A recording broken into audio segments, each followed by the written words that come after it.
हाँ पेपर ले लो।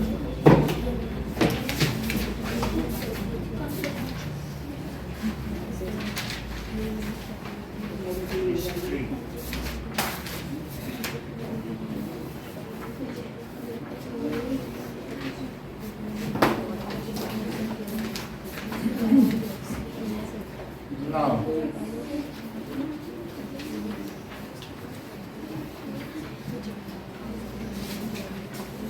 when people rebel,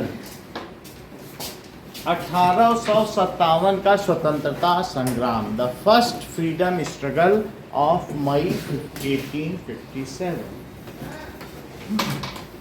That is when people rebel. There were the collective reasons why the people rebel. क्यों लोगों ने British हुकूमत के खिलाफ अपना आक्रोश जताया? And they have resisted it, they have opposed it, they have attacked on it. तो ऐसा क्यों हुआ? It was not a single reason or two. There were many reasons which collectively enforced them to rebel Firangis. समझ में आई बात? तो कौन कौन से ऐसे रीजंस थे? Now count some of the reasons. Sir tax बढ़ा दिया गया था, उनकी ज़मीन छीन ली गई थी, उनसे फोर्स लेबर कराया गया था, और सर वो बुलेट में वो कार्टरीज में वो यूज़ करते थे फैट ऑफ काव एंड पिग. और कई जो राजा थे तो ऐसा भी हुआ था कि उनके जगह पे उनके सब्सिडियरी अलायंस रख दिए गए थे. जैसे अवध के राजा, अगर इफ दे कुड नॉट पे the settled amount by British, कुछ पैसा वो करते थे कि भाई इतना देना है, if they could not pay it then subsidiary alliance ले लिया जाता था and their land was captured. Dalhousie also made certain rules that the adopted son could not rule. तो ऐसे अवंतिका बाई, ऐसे नाना साहब थे जो उस समय के बाजीराव के वो थे, दत्तक पुत्र थे, अडॉप्टेड सन थे, तो वो भी नहीं रूल कर पाए. रानी लक्ष्मीबाई का जो बेटा था वो भी राजा नहीं बन पाया अपने पिता के लिए, वो भी अडॉप्टेड सन था. ऐसे अवंतिका बाई थी. तो there were 3 cases of this. So ये भी कुछ रीजंस थे कि there were foul rules. So let us see one by one that how this 1857 freedom struggle was executed, how the Britishers put it at end. कैसे ये शुरू हुआ और कैसे ब्रिटिशर्स ने इसको अंत किया. नाउ आप पहली फोटो देखिए, यहाँ पर आपको क्या दिखाई पड़ता है? Sepoys and peasants gather force for the revolt that spread across the plain of north. ये विश्व का सबसे बड़ा दूसरा एक रिबेल था जिसमें सिपाही खुद ही अपने शासक के खिलाफ, जो उन्हें सैलरी देता है, उसके खिलाफ खड़े हुए थे. सबसे पहले नंबर पे रशिया का आता है, जहाँ पर वहाँ के जार के शासक के खिलाफ वहाँ के लोगों ने रिबेल किया था. और नंबर 2 पर ये इंडिया का आता है. Now policies and the people. तो हम लोगों ने देखा कि कई ऐसे चीज थे जैसे kings, queens, they all were dissented, वे असहमत थे, असंतुष्ट थे. Kings, queens and peasants, landlords. Peasant and landlords, zamindar को भी कहा गया था कि भाई इतना इतना % लगाना आपको लेना है, the land tax is to be taken, और हमें देना है. इफ़ यू कुड नॉट पे तो फिर आप जमींदारी आपसे ले ली जाएगी. जमींदारी बेची जाती थी, ठीक है, उपहार में तो दी नहीं जाती थी. पहले तो राजा लोग कहते थे कि तुम यहाँ के सूबेदार हो गए, यहाँ के सामंत हो गए, खुश होकर देते थे. लेकिन ब्रिटिशर्स क्या करते थे? दे वर सेलिंग द जमींदारी. यही होता था कि नहीं? तो but they were all dissented. Even tribals and soldiers were all affected in many ways. Ayushi, tribals कैसे अफेक्टेड थे? क्योंकि जो उनकी फॉरेस्ट एरिया थी वहाँ पे लॉज लगा दिए थे, रूल्स लगा दिए थे. फॉरेस्ट रूल्स आ गए थे, तो फॉरेस्ट रूल्स की वजह से ट्राइबल्स अपने जंगल में नहीं जा पाते थे, और फिर वहाँ से जो एसेंशियल गुड्स हैं, जो अपने डेली कमोडिटीज़ है, वो नहीं कलेक्ट कर पाते थे. तो they were all dissented. And soldiers were also discriminated. जो इंडियन सोल्जर्स थे वो ब्रिटिश आर्मी में ही भर्ती हो रहे थे. क्यों ब्रिटिश आर्मी में ज्योति भर्ती हो रहे थे? क्या यहाँ के लोगों की, अवध के राजा की या और किसी की क्या कोई आर्मी नहीं थी? नहीं, क्योंकि जो ब्रिटिशर्स थे उन्होंने अलाउ ये कहा था कि कोई भी शासक है या nawab. What do you mean by nawab पलक? राजा का मतलब है अगर ब्रिटिशर्स किसी को किसी के प्लेस पे रखते थे, मान लो अवध का राजा हटा दिया तो वहां पे जो ब्रिटिशर्स रखेंगे वो नवाब होगा, और अगर इंडियन को रखते थे, और अगर कोई वहां से ब्रिटिशर को रखते थे अंग्रेज को तो नैबॉब्स कहते थे। क्या कहते थे? और यहाँ के किसी को रखेंगे तो नवाब। जैसे सुजाऊ तौले किसी किसी को रखा था, मीर जाफर की जगह दी, एक एक करके बदलते कहते कि नहीं चैप्टर 1 में, भाई तुम अच्छे नहीं हो, फिर तुमने आंख दिखा दी, हटो, वो सब नवाब है। तो सिराजुद्दौला, सुजाउद्दौला, वो सब क्या कहलाएंगे? जिनको ब्रिटिश रखेंगे वो नवाब है। उनको सम ऑर्डर्स एंड डेकोरेशंस भी दिए जाते थे कि तुमको ये पोजीशन, और नवाब इटसेल्फ इज ए डेकोरेशन, कि वो नवाब है। नवाब का मतलब है ब्रिटिशर्स ने रखा है। और नवाब तो ऐसे होते थे कि वो खुद जूते भी नहीं पहनते थे, कोई उन्हें जूता पहना है। कई बार 1857 का स्वतंत्रता संग्राम हुआ तो नवाबों को हटाया गया, तुम ब्रिटिशर्स के रखे हो, हटो, अब हम आ रहे हैं। तो कह रहे हमें किसी ने जूता ही नहीं पहना है तो हम भाग नहीं पाए, ऐसा भी हुआ। तो वो कुछ भी नहीं करते थे, खुद भी सब उनके लोग करते थे। तो all were affected in many ways. You have seen the people resist the policies and actions, and all the actions were only made to benefit the Britishers. These policies were not for the welfare of Indian people. These were made either by Dalhousie, Macaulay, or any of the previous governor general of India. तुमको ये बात मालूम है कि governor होते थे अलग अलग, जितने भी बहुत बड़े बड़े यहाँ पर स्टेट्स थे, और उन गवर्नर्स का जो हेड होता था उसको क्या कहते थे? Governor general of India. जो आपकी बुक का 2nd पेज है वहाँ पूरी लिस्ट लिखी हुई है कि वारन हेस्टिंग्स से आगे, बुक के 2nd पेज पहले मतलब दूसरे नंबर पे कि कौन कौन से गवर्नर जनरल हुए। तो यहाँ पर आप लिखे हैं कि नहीं? शुरू में 2nd पेज पे देख लो तो कौन कौन से गवर्नर जनरल हुए, सारे इसमें लिखे हुए हैं। यहाँ लिखा है कि नहीं? तो गवर्नर जनरल कौन कौन से हुए, तो वारन हेस्टिंग्स से शुरू करके इन्होंने लास्ट तक ये कुर्जन, माउंटबेटन सारे नाम ले लिए, ठीक है कि नहीं? अब जरा देखो, तो यहाँ हमने देखा था कि सभी क्लास के लोग either they were rulers or were the common people, they all are discontented. Discontented का मतलब असंतुष्ट थे। They all were discontented from Britishers. Britishers से असंतुष्ट थे। अब हम एक एक करके रीजन जानेंगे क्यों असंतुष्ट थे। So nawabs lose their power. अब चला देखो, पहली चीज क्या बताई गई है? That is nawabs lose their power.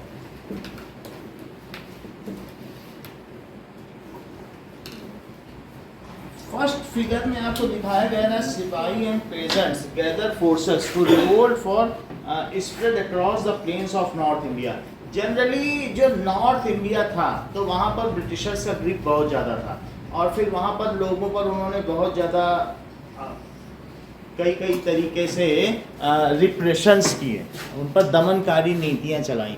So they were discontented. तो यहाँ पर आप देखो अवध का नाम आता है, झांसी का नाम आता है, सब नॉर्थ इंडिया में तो ही है, मेरठ में, तो ये सब these were centres of this first freedom struggle के। ओके, तो इसलिए यहाँ पर दिखाया गया कि कॉमन पीपल ने भी इसमें भागीदारी की। Nawab since the mid 18th century nawab and raja had their power eroded. तो वहाँ पर आपको मालूम है वहाँ पर रेजिडेंट्स रखे जाते थे। नवाब के यहाँ भी रेजिडेंट्स होते थे, ऐसा नहीं कि किसी को नवाब बना दिया। अब तुम बताओ रेजिडेंट्स क्या होता है? हाँ बोलो। सर रेजिडेंट्स मतलब होते हैं कि जो वो ब्रिटिश अपॉइंट करते हैं ताकि देखें कि वो जो भी डिसीजंस ले रहे हैं वो ब्रिटिशर्स के खिलाफ तो नहीं ले रहे। हाँ यही बात है। तो उनके यहाँ रेजिडेंट्स अपॉइंट किए जाते थे। नवाब ऐसे नहीं रख देते थे, नवाब को भी बहुत सारा पैसा देना पड़ता था ब्रिटिशर्स को, और लेकिन वहाँ फिर भी रेजिडेंट्स रहते थे कि you can not make any rule which is against Britishers और ईस्ट इंडिया कंपनी। इस समय तक ईस्ट इंडिया कंपनी शासन कर रही है, अभी ब्रिटिशर्स नहीं आए। लेकिन जैसे ही 1857 का ये स्वतंत्रता संग्राम होगा उस समय एलिजाबेथ के माथे पर फ्राउन बन जाएगा, बल पड़ जाएगा, अरे ये ईस्ट इंडिया कंपनी क्या कर रही है, हटाओ, अब यहाँ कोई गवर्नर जनरल नहीं होगा और अब से यहाँ वायसराय होगा, and that viceroy will be our representative. यहाँ कोई कंपनी राज नहीं करेगी। और इसी समय 1857 के बाद यहाँ फर्स्ट वायसराय का चयन हुआ जो 1947 तक वायसराय ही रहा। लास्ट वायसराय लॉर्ड माउंटबेटन रहे। समझ में आ गई बात की नहीं? तो इस तरीके से यहाँ पर रेजिडेंस एडमिनिस्ट्रेशन, जैसा कि अदिति ने बताया, वो सभी चीजें देखते थे। आर्म्ड फोर्स वर डिसबैंड। आर्म्ड फोर्सेस अब नहीं रह गई थी किसी राजा की, चाहे अवध का राजा, अवध का तो ले ही लिया गया था, इट वाज कैप्चर्ड, कर लिया था कि नहीं, और अब आर्म्ड फोर्स नहीं थी। जो फोर्स थी वो ब्रिटिश की थी, ब्रिटिश सैलरी पर्सन थे, तुमको खिलाना पिलाना और रखना, ठीक है। So many ruling families try to negotiate with company to protect their interest. जैसे लक्ष्मीबाई हैज नेगोशिएटेड कि let me allow to make my adopted son as hierarchical, उसे किंग बनाने दो, उत्तराधिकारी तो बनने दो, but that is East India Company denied. हम शुरू में बहुत स्ट्रिक्ट रहेंगे, हम ब्रिटिशर्स की जगह इसे बार बार कंपनी बोलेंगे, क्योंकि कंपनी अपने इकोनॉमिकल रीजन के लिए काम करती है, और जो ब्रिटिशर्स होंगे या ये कह सकते हैं वहाँ की जो क्वीन के रिप्रेजेंटेटिव होंगे, चाहे वायसराय होंगे, वो वहाँ के अपने ग्रेस के लिए काम करेंगे, अपने फेम के लिए काम करेंगे कि हमारा ख्याति बरकरार है, नहीं इसलिए करेंगे। लेकिन ये कंपनी तो अपने हिसाब से करेगी। तो ये सब जिनकी भी मैं बात कर रहा हूँ, चाहे डलहौजी हो, ये सब उसके गवर्नर्स थे, मद्रास के, यही सब तो थे। गवर्नर जनरल नहीं थे, वो एक तरीके से क्या थे, गवर्नर। डलहौजी तो मद्रास का ही गवर्नर था। अब देखो लक्ष्मीबाई के इसी तरीके से नाना साहब, आप ये समझिए कि जो ऐसी बात नहीं है कि ये देखो कि तो यहां पर आप ये देखिए कि मराठा का शासन कहाँ था, यहाँ पर था कि नहीं। और इतना ही नहीं, वो यहाँ तक एक समय तक दिल्ली भी आ गया था मराठा का शासन। मराठा भी कम नहीं थे, एक मुगल और मराठा में युद्ध हुआ, तो पानीपत का तीसरा युद्ध मुगल और मराठा के बीच ही हुआ, इतना ज़्यादा मराठा शक्तिशाली हुई।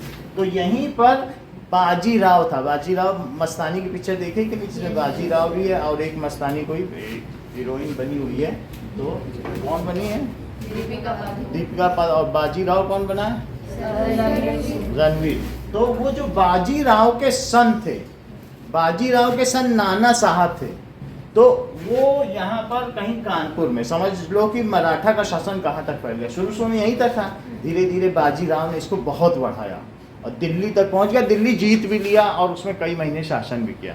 तो नाना साहब यहाँ थे, दत्तक पुत्र थे बाजीराव के। बाजीराव तो मर गया था, लेकिन नाना साहब को उसने बोला, ईस्ट इंडिया कंपनी ने की नहीं, तुम उनके अब एयर या उत्तराधिकारी नहीं बनोगे। इसका मतलब क्या होता है, HEIR उत्तराधिकारी।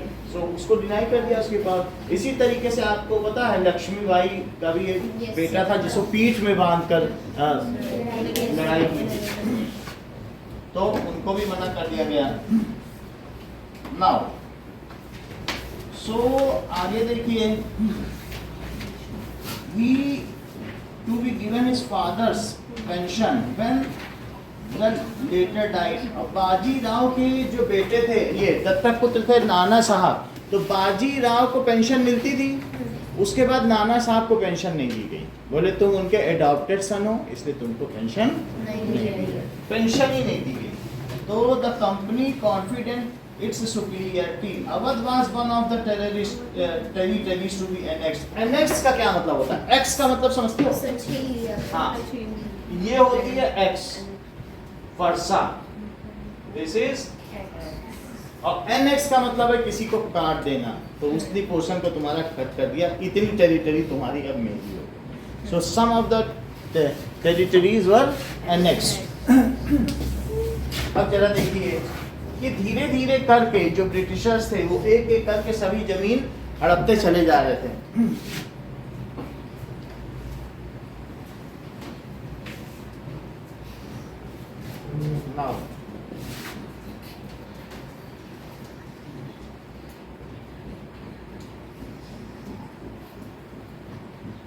खूब लड़ी मर्दानी बोलते झांसी वाली रानी। अब देखो ये सुभद्रा कुमारी चौहान की लिखी हुई कविता है, इसमें हम दिखाएंगे कि कैसे कैसे कौन कौन से एरिया अनेक्स किए गए। ओके, तो ये देखिए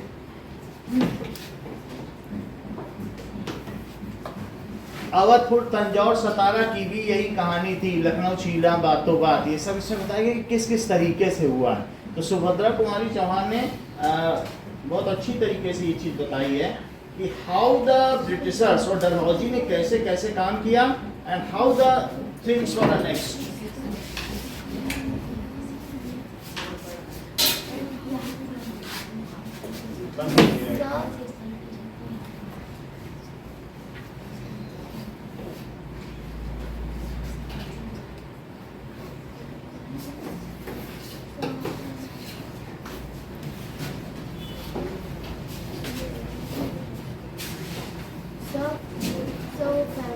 फैन ऑफ कर दो या अपनी तरफ टर्न कर लो, उधर हवा ना आए।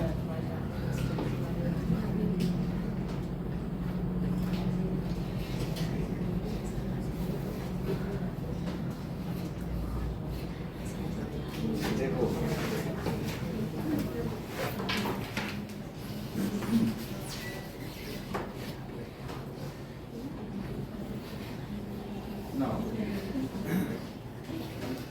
सो ये जो भी चीज बताई गई है इसमें ये दिखाया गया है 1857 का स्वतंत्रता संग्राम की बुंदेले हर बोलों के मुंह हमने सुनी कहानी थी और खूब लड़ी मर्दानी, वो तो झांसी वाली। अब यहाँ से देखिए कि ये देखो बहुत अच्छी बात कही गई है। सबसे पहले इसमें आपको यही चैप्टर पूरा बता दिया गया। चीनी राजधानी दिल्ली की सबसे पहले बहादुर शाह जफर को उनके जो पैलेस हैं जिसको कि लाल किला कहते हैं ना, लाल किला से हटा के एक बिल्डिंग में शिफ्ट कर दिया। बोला तुम लाल किले में ही रहोगे, ये बिल्डिंग है इसमें रहो।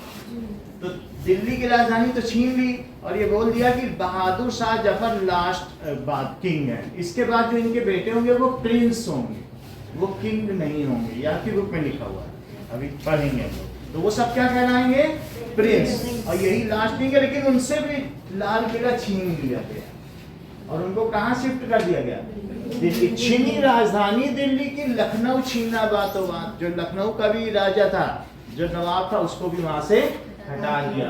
फिर कैद पेशवा को बिठूर में कैद कर लिया था, यानी नाना साहब ही तो पेशवा थे। हमने आपको बताया बाजीराव जो तुमने पिक्चर देखी, उसके वो एक उत्तराधिकारी थे, वो एक एडॉप्टेड सन थे। उनको कहाँ बंद कर दिया, बिठूर, कानपुर से 20 किलोमीटर दूर है बस।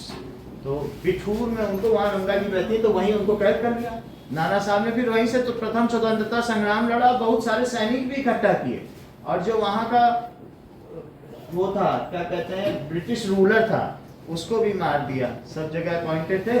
तो कैद पेशवा था बिठूर में। नागपुर का हुआ नागपुर का भी घाट, उदयपुर, तंजौर, सतारा, ये सब महाराष्ट्र में।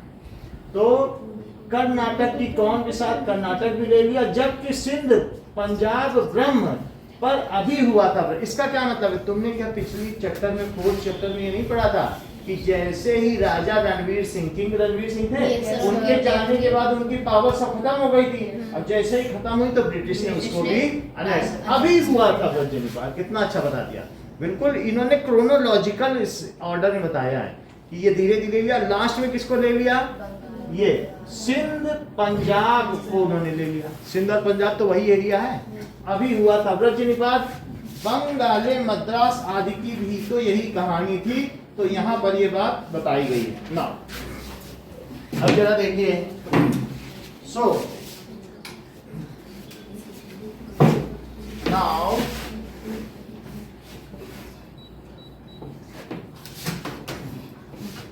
here company even began to plan how to bring Mughal dynasty to end. The name of the Mughal king was removed from the coins. जो कंपनी अब सिक्के ढालती थी तो उसमें से मुगल एम्परर बहादुर शाह का नाम 1849 में हटा दिया गया। और उसके ऊपर ठीक क्या लिखा गया है कि अवध वाज टेरिटरी एनेक्स्ड इन 1801। इस चीज को लिखो। कुछ हम इंपॉर्टेंट पॉइंट बताते हैं जो इस चीज की है। दैट इज पेंशन ऑफ, इसकी पेंशन ऑफ नाना साहेब। वो कौन थे बताओ, adopted son. adopted son of Bajirao was ये क्या कर दी गई, सीज्ड कर दी, नॉट गिवन, उनको पेंशन नहीं दी गई, ठीक है। एंड द इसी तरीके से एडॉप्टेड सन ऑफ झांसी, तो झांसी के जो राजा थे, Jhansi was not allowed to be made king after death of, तो यहाँ पर इसमें किंग का नाम दिया होगा इसमें कि किससे उनकी शादी हुई, तो सबसे पहले अगर हम देखेंगे तो यहाँ पर उसमें नाम आ जाएगा।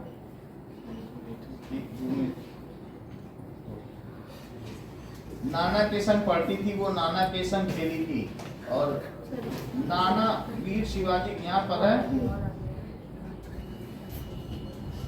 हुई वीरता की वैभव के साथ सगाई, झांसी में ब्याह हुआ, रानी बनाई लक्ष्मीबाई झांसी में राजमहल में बजी बधाई, खुशियां छाई झांसी में, और सुगढ़ बुंदेलों की वृंदावन सी आई वह झांसी में, चित्रा ने अर्जुन को पाया, शिव को मिली भवानी थी, और उदित हुआ सौभाग्य, इसमें यहाँ पर नहीं दिया लेकिन जो भी यहाँ के राजा थे, तो पूजा दी झांसी का, सब दलहौजी नहीं किया, बट जो भी थी adopted son was not allowed to made king after death of his father, after death of his father. So मैं इसको देख लेता हूँ कि आपकी बुक में भी नाम नहीं दिया है।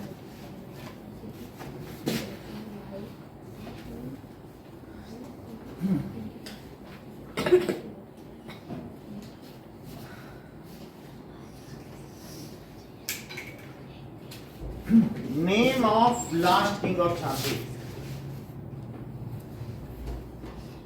राजा गंगाधर राव, राजा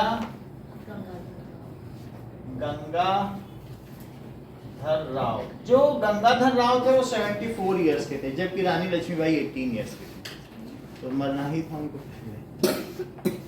वो घोड़े से जा रहे थे, उन्होंने रानी लक्ष्मीबाई को देखा, अरे ये तो खूब लड़ाई कर रही हैं और शेरों के साथ लड़ाई कर रही, बोली ये इनको रानी बनाना,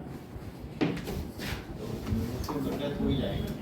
और तीसरी चीज देखो, कई बार सीरियल्स में भी ये बात आप लोगों ने देखी होगी। सो तीसरी महत्वपूर्ण बात है, अवध को एनेक्स कब कर लिया गया, इसके बारे में आप लोगों ने पहले भी देखा, पेंशन नहीं दे पाया था। So Awadh was annexed, Awadh was annexed, ये 56 इयर्स पहले की बात है। तो अब हम कलेक्टिव रीजन ढूंढ रहे हैं कि कैसे 56 ईयर में ये बात लोगों के अंदर, जब बहुत सारा गुस्सा भर जाता है तभी तो कोई चीज फूटती है। तो 1801 में अवध को भी छीन लिया, इन 1801, एनेक्स्ड इन 1801। और फिर इसके बाद देखिए, और in it was taken over, ठीक है, by governor general, governor general भी बन गया, वही डलहौजी था वो बाद में, पहले मद्रास का गवर्नर था, लेकिन फिर उसने ऐसे ऐसे रूल बनाया तो बाद में क्या बन गया, गवर्नर जनरल भी बन गया। नाउ अच्छा, इन 1856 a subsidiary and it was taken over, one of the a subsidiary 1801 में एक सब्सिडियरी अलायंस बनाया गया, और लास्ट में कब इसे ले लिया गया, इट वाज टेकन ओवर 1856 में लिया गया। समझो जरा बात को, सब्सिडियरी अलायंस का मतलब कंपनी का रिप्रेजेंटेटिव बैठेगा। तो 1801 जो बुक में लिखा हुआ है उसमें उनका एक कठपुतली सरकार बनाई गई, और फिर 56 में अल्टीमेटली उसको भी हटा दिया गया। बात समझ आ गई? तो जैसे इन्होंने बताया कि कोई रिप्रेजेंटेटिव यहाँ पर वहाँ पर बैठता था, वो देखता था कि कुछ गलत तो नहीं हो रहा है, लेकिन वो भी नहीं काम सही कर रहा है तो। और जरा देखो, फिर पॉइंट्स मिंट किए गए 1449 में, क्या किया गया, so in 14 governor general announce that after the death of Bahadur Shah, एक ये बहुत महत्वपूर्ण बात हुई कि इन 1849 गवर्नर जनरल डलहौजी, ये सब 5 years के लिए पॉइंटेड होते हैं। हाउजी डिक्लेयर्ड, क्या बताया बोलो लक्षिता, क्या डिक्लेयर किया? देर लगा दिया बताने में, हाँ बोलो। सर उन्होंने डिक्लेयर किया कि जो बहादुर शाह जफर है उनको रेड फोर्ट से निकालकर बाहर के किसी किले में या फिर किसी जगह पे समय पे बताया करो, दूसरा बता दे रहा है तुमसे पहले। सो डिक्लेयर दैट, बुक तो बुक बगल वाले से लो, that declare that the Mughal emperor, कि लास्ट मुगल एम्परर कौन होंगे बताओ? Last Mughal emperor, sir Dalhousie spelling गलत है। अभी ठीक करते हैं। Mughal emperor will be, last Mughal emperor is Bahadur Shah Zafar, Bahadur Shah Zafar. और उसके बाद जो आगे के होंगे वो प्रिंस होंगे। डलहौजी की स्पेलिंग देखो इसमें क्या लिखी है, HOUSIE, HOUSIE, ठीक है। बहादुर शाह जफर ही लास्ट किंग होंगे। और क्या किया, ठीक है। एंड हिज, अब जो भी आगे आने वाली fourth coming generations will be only Prince and his son, और जो भी और फोर्थ कमिंग जनरेशन होंगी आगे आने वाली पीढ़ियां,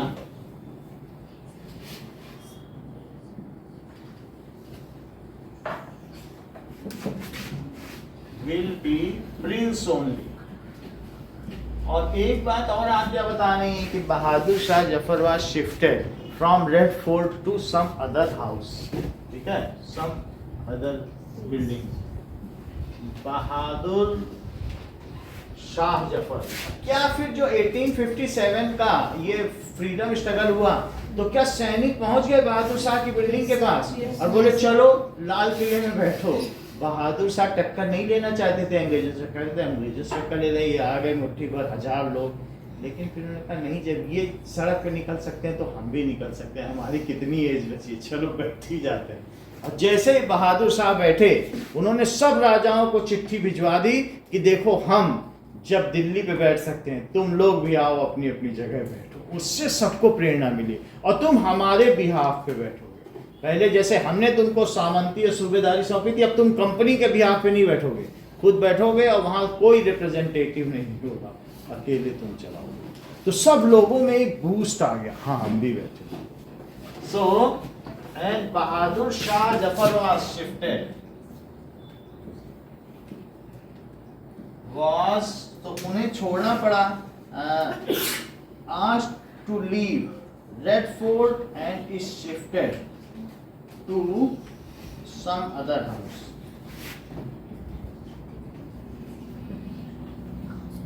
From Red Fort. इस ये एक तरीके का सिंबॉलिक था, क्योंकि सब लोग पूरे भारत के लोग सोचते थे कि जो लाल किले पे बैठेगा वही राजा है।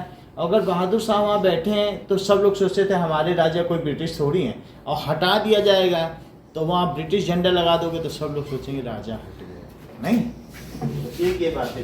Red fort to some other building, वो भी दिल्ली में थी, अदर बिल्डिंग इन। अब जरा देखो, जब तुम ये बताओ बहादुर शाह वापस दिल्ली आ गए होंगे, रेड फोर्ट में लोगों ने वो रिवेलियन किया था कि नहीं, तो फिर वो आ गए। फिर इसके बाद अंग्रेजों ने फिर एक साल में फिर से सब कुछ ले लिया, 58 में पूरा फिर सब कंट्रोल कर लिया।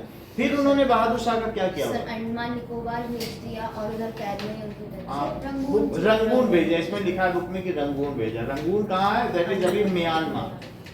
तो वो गाना नहीं सुना है, मेरे पिया गए रंगून, किया है वहां से टेलीफोन, अब तुम्हारी याद सताती है कि नहीं?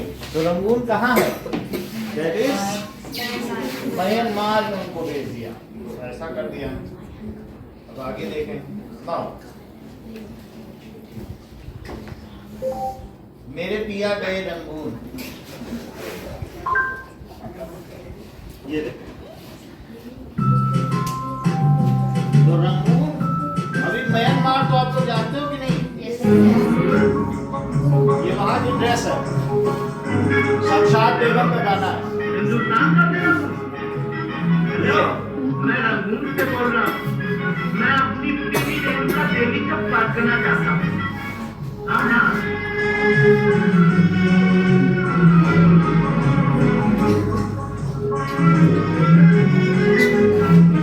मेरे पिया, वो मेरे पिया गए रंगून, पिया है वहाँ से दिल्ली हूँ। तुम्हारी याद सताती है, तुम्हारी याद सताती है, दिया में आग लगाती है। सो रंगून कहाँ पर है बताइए? म्यांमार में। सो उनको वहां पे भेज दिया जाएगा बाद में। ओके, अब आगे देखिए। इसके बाद 1849 में तो ये काम किया गया 1849 में, और इसके साथ एक और भी काम किया गया। नाउ कंपनी स्टार्टेड मिंटिंग, इसके बाद minting coins without the name of Bahadur Shah Zafar. पहले उनका नाम रहता था, सिक्कों पे ढाला जाता था, लेकिन अब जो सिक्के ढाले गए तो उनमें गवर्नर जनरल का नाम नहीं था। बात समझ में आ गई कि नहीं? ये भी बात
हम आपको बाद में दिखा देंगे, लेकिन मुगल कालीन सिक्के हमारे पास रखे हुए हैं कि कैसे उनका नाम हटा दिया गया। अभी तो कहीं इधर हो गया होंगे। चलो, सर उनका नाम हटाकर किसका नाम रखा? उनका फिगर हटा दिया गया, जो गवर्नर जनरल थे उनके नाम पे आया। और उसके बाद तुम अभी जो चांदी का लास्ट सिक्का है उसमें भी तुम देखते होगे कि माउंट बेटेन का नाम और चित्र बना हुआ है, जो आजकल चलन में भी है। नहीं कहते हैं सिक्का दे दिया, तो दैट इज। अगर हम सिल्वर कॉइन की बात देखें तो उसमें आप देखोगे कि उन्हीं का नाम है। ये देख लो आप कि 16 आना सिल्वर कॉइन, ये देखो।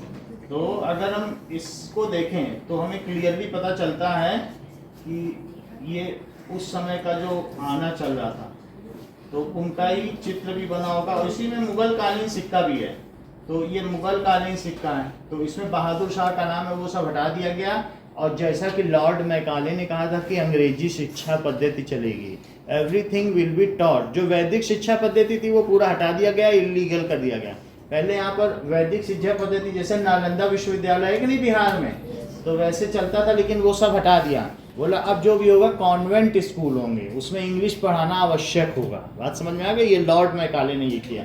और फिर इसमें से बहादुर शाह का नाम हटा दिया। और अब जरा देखो, ये यहाँ पर है जिसमें कि ये राजा है, that is George we king. तो इसमें वहाँ के राजा का नाम है, दैट इज एम्परर। ये वाइस राय का भी नाम नहीं है, इंग्लैंड का जो राजा हुआ करता था उसका पुत्र। समझ में आई बात की नहीं? क्योंकि वो तो एक बिहार में रिप्रेजेंटेटिव है, वो अपना थोड़ा उधर उससे तो चापलूसी करनी है। सो क्या लिखा है बताइए? The figure of the photo of Bahadur Shah Zafar imprinted. जो भी क्वाइन की मिंटिंग होती है, मिंटिंग का मतलब सिक्के ढाले जाते हैं, so the name of Bahadur Shah Zafar along with his figure was also book में क्या लिखा है? नेम एंड फिगर पढ़ो तो पता चले। The name of the Mughal king. Name of Mughal king, also name of Mughal king was removed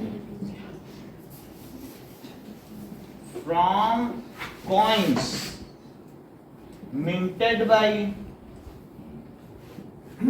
East India Company. East India company. आगे देखो, द पीजेंट्स, ये तो स्थिति हो गई राजाओं की, लेकिन जैसा कि रिया तुमने पूछा कि सर सिपाहियों और किसानों की क्या स्थिति थी, वो भी तो बताइए। So the peasants and sipahis, now in the countryside peasants and zamindar जो हाई टैक्स देते थे एंड रिजिड मेथड ऑफ, जो कहीं पर महलवारी सिस्टम चलता था तो कहीं जमींदारी सिस्टम चलता था, अलग अलग तरीके का सिस्टम चलता था। तो अब उनको हाई रेवेन्यू देना पड़ता था, हाई टैक्स देना पड़ता था, which many a times they failed to pay. बहुत समय पे वो क्या कर देते थे? फेल टू पे। और ऐसे में अर्पित क्या हो जाता था बताओ? देयर लैंड इज एनेक्स्ड, उनकी जमीन कुल्हाड़ी से काट के ले ली जाती थी। समझ में आई बात की नहीं? So it was a rigorous वो मेथड ऑफ टैक्स पेइंग जो उनसे लिया। लेकिन अभी हमारे यहाँ क्या होता है, इवन कर्ज लेते हैं तो सरकार माफ कर देती है। ऐसा ब्रिटिशर्स करते होंगे क्या?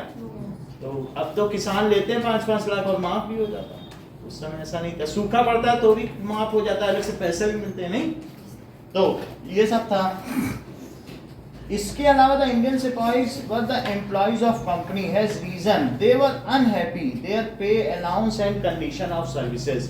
उनको अलाउंस और ये सब की जो कंडीशन थी, बहुत कम पेमेंट दिया जाता था। और क्या वो सेकेंडरी सिपाही माने जाते थे, यानी जो ब्रिटिशर्स थे उनके साथ अलग ट्रीटमेंट होता था और हिंदुस्तानी सिपाहियों के साथ अलग ट्रीटमेंट होता था।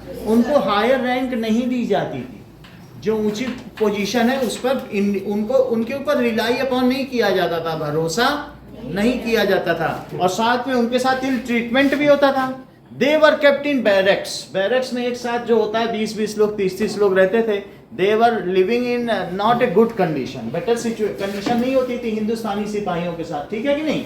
तो ये सारे थी वो डिसकंटेंटेड थे, उनकी सैलरी भी नहीं बढ़ाई जाती थी। और साथ में हिंदुस्तानियों में एक रिवाज था कि जो इंडियंस थे कि अगर तुमने ओवरसीज समुद्र में पैर रखा तो तुम्हारा धर्म चला गया, you will lose your religion. Such myth was there, ये सच्ची बात नहीं है।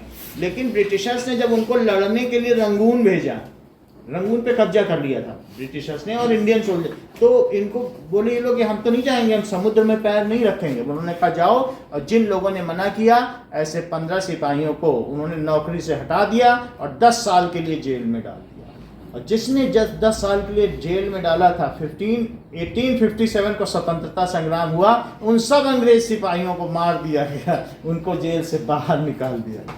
बात समझ आई? लेकिन उन्होंने तो ये, जिसने मना किया उनको उन्होंने ईस्ट इंडिया कंपनी ने किस में डाल दिया? जेल में, और उनकी वो सर्विस छीन ली, तो मना नहीं कर सकते थे। तो ये भी बात थी। तो एक ये भी डिसकंटेंट हुआ कि नहीं कि उनको ओवरसीज भेजा जा रहा है। वो बोल रहे थे सिपाही हम लैंड के रास्ते से चले जाएंगे, हमको समुद्र से मत भेजो। लेकिन बोले नहीं, जो समुद्र से नहीं जाएगा उसको नौकरी से हाथ धोना पड़ेगा। उसको जेल में भी डाल दिया। अब देखिए, Did you know that many people in country believe that if they cross the sea, यहाँ लिखा भी है, देखो पढ़ो, if they cross the sea, they will lose their religion 1824 के ठीक ऊपर लिखा करो, ठीक है। तो सिपाही were told to go to Burma. अब जो तुम्हें ये गाना दिखाया था ना, तो बर्मा की राजधानी रंगून, यही तो है बर्मा, इधर है बर्मा। ये पहले क्या कहलाता था? बर्मा। और बर्मा की कैपिटल क्या थी? रंगून। लेकिन बर्मा का भी नया नाम क्या है? म्यांमार। तो इन्होंने कहा इंडिया से तुम समुद्र के रास्ते से जाओ। वो लोग कहते थे नहीं, हमें इधर से भेज दो, तो सी से जाएंगे। तो लेकिन उन्होंने उन पर कंपल्शन डाला, नहीं तुम्हें सी से ही जाना पड़ेगा। ब्रिटिशर्स ज्यादातर सी के द्वारा ही मूव करते थे ना, तो ज्यादा समय नहीं लगता था, जल्दी पहुंच हाँ, जल्दी पहुंच जाते थे।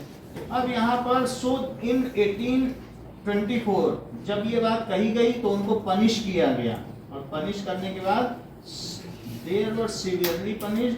और फिर इसके बाद क्या हुआ कि जो भी लोग नए रिक्रूटमेंट हुआ, जो नई भर्ती हुई, उसमें ये लिखा गया कि कंपनी यदि करेगी तो तुमको समुद्र के रास्ते से भी जाना होगा, साइन करो। लोगों जब ऐसा हुआ तो आगे की सभी भर्ती में ये इस चीज़ को साइन किया जाने लगा। कंपनी जान गई कि ऐसा भी हो सकता है। अच्छा, सिपाही reacted to what happening to countryside. तो कंट्री साइड का मतलब गांव में। सिपाही लोगों का तो सब पूरा परिवार कहाँ होता था? गांव में होता था। तो वो ये जान रहे थे कि गांव में उनके माता पिता के साथ, जमींदारों के साथ बुरा बर्ताव हो रहा है। वो इस बात से वो थे, उनके माइंड में था कि वहाँ ब्रिटिशर्स अच्छा नहीं कर रहे तो हम यहाँ कैसे लॉयल हो जाए, तुम हमारे घर में अच्छा नहीं कर रहे। So they were aware about this. So the anger of peasant quickly spread among सिपाही। आखिरी लाइन क्या लिखी है? The anger of जो भी पीजेंट्स थे वो किसके बीच फैल गया? सिपाहियों के बीच फैल गया। The British believed that Indian society had to be reformed। इसके लिए उन्होंने क्या किया कि जो विडो थी, पहले तो तुमको मालूम था कि 5 साल और 7 साल की लड़कियों का विवाह हो जाता था, बाल विवाह चलता था, है ना। और उनका विवाह हो जाने के बाद कई बार बहुत बूढ़े से भी हो जाता था, और फिर 10-12 साल में वो क्या हो जाते थे बताइए? जब बूढ़ा मरेगा तो उसकी जब चिता जलाई जाएगी तो कहा जाता था इस पे बैठो, सती प्रथा, तुम्हें भी आग में जलना, तुम्हारा पति नहीं रह गया तो तुम्हें भी जीवित रहने का कोई अधिकार नहीं, तो उनको जिंदा जला दिया जाता था। तो ब्रिटिशर सोचते थे कि ये it is so Orthodox Indians, ये अगर थोड़ा भी नहीं उठेंगे तो ये हमारी नहीं मानेंगे, पता नहीं इनका कौन सा रिलीजन कब आ जाए, हम कब हर्ट कर बैठे, हम तो सोचते हैं सब कुछ है ही नहीं, और ये रिलीजन मान के भी रिबेलियन कर रहे हैं। बोले थोड़ा तो उठा, लॉयल होने के लिए भी तो थोड़ा शिक्षित होना चाहिए, ज़्यादा नहीं होना चाहिए, लेकिन एक लेवल तक तो रिफॉर्मेशन जरूरी नहीं। और जो बहुत ऑर्थोडॉक्स होंगे, रूढ़िवादी होंगे, रेडिक्यूल होंगे, क्या वो ब्रिटिशर्स की मानेंगे? वो तो अंधविश्वास में फंसे रहेंगे, वो किसी के लॉयल नहीं हो सकते, सिर्फ अपने ऑर्थोडॉक्स या रेडिक्यूल्स के लॉयल होंगे। तो उन्होंने क्या किया? सती प्रथा खत्म की। विधवा विवाह, जो दैट विधवा, विडो की मैरिज, विधवा विवाह नहीं करती थी। अगर वो 10 साल में लड़की कोई वैसी हो गई तो वो कपड़े ही मतलब सफ़ेद कपड़े पहनेगी। इवन एक मूवी आई थी जिसमें कि उसका क्या किया गया था कि सती बन गई थी, सती नहीं बन गई थी, विडो बन गई थी 10 साल में एक लड़की। तो उसने क्या किया था, बचपन में एक शादी में गई थी तो लड्डू एक खा लिया था, तो उसको लड्डू बहुत पसंद आया था। लेकिन सती बनने के बाद तुम्हें सादा खाना खाना है, खिचड़ी पूरी जीवन, तो उसको फिर उसको कहीं से एक लड्डू मिल गया था, तो वो अपने झोले में छिपा के रखती थी और रोज उसको चाटती थी। तो जब वो मरी तो पता चला वो लड्डू उसकी थैली में निकला। तो आप समझिए कि कितना रिग्रेस जीवन जीना पड़ता है। एक 10 साल की लड़की जिसको जीवन में मजे करने चाहिए, खाने चाहिए, वो सती हो गई। 8 साल में शादी की और 74 साल के व्यक्ति से शादी की, वो 1 साल बाद मर गया। तो उसने कहा कि नहीं, हमें आग में नहीं चलना है, तो ठीक है तुम अब विधवा बनो। विधवा बनोगी तो सफ़ेद साड़ी पहनोगी। उसके परिवार के लोग ज़्यादा शिक्षित थे, ठीक है कोई बात नहीं जलना चाहती हो, अच्छा सफ़ेद साड़ी पहन के रहो और खाना नहीं खाना कुछ इधर उधर का, तुमको रोज़ खिचड़ी दी जाएगी। तो उसको कहीं से चोरी से लड्डू मिल गया तो रोज चाहती थी। तो ये मूवी बहुत हिट हुई थी। तो आप समझिए कि इसमें ये बात यहाँ दिखाई गई है, रिस्पॉन्सेस टू रिफॉर्म। वैसे हमारे यहाँ भी राजा राम मोहन राय ने, जो बंगाल के थे, उन्होंने बहुत, वो रिफॉर्मर्स कहलाते हैं। विधवा विवाह, सती प्रथा, इन सबको उन्होंने कहा सती प्रथा बंद होनी चाहिए और विधवा का विवाह होना चाहिए। 10 साल की लड़की की कोई एज है, तुम उसको अलग से एक कमरे में बंद कर दो कोठरी में कि तुम्हें धूप नहीं देखनी है, बस एक रोशनी से, आले से रोशनी है कि बाहर नहीं निकलना है, तुम्हारी छाया किसी पे पड़ जाएगी तो वो उसकी ज़िंदगी खराब हो जाएगी, ऐसा बोलते थे। उसको निकलना भी नहीं है, उसी में रहना है, कमरे में तुम्हारा खाना पहुंच जाए पूरी ज़िंदगी। ऐसे हालत बंगाल में तो ये बहुत ज़्यादा था, विधवा और सती प्रथा। तो ये सब पहले ब्रिटिशर्स ने कहा कि ये नहीं होगा, हम रीमैरिज करेंगे। लेकिन जो ऑर्थोडॉक्स थे, क्या उन्होंने इसे पसंद किया होगा? नहीं पसंद किया होगा।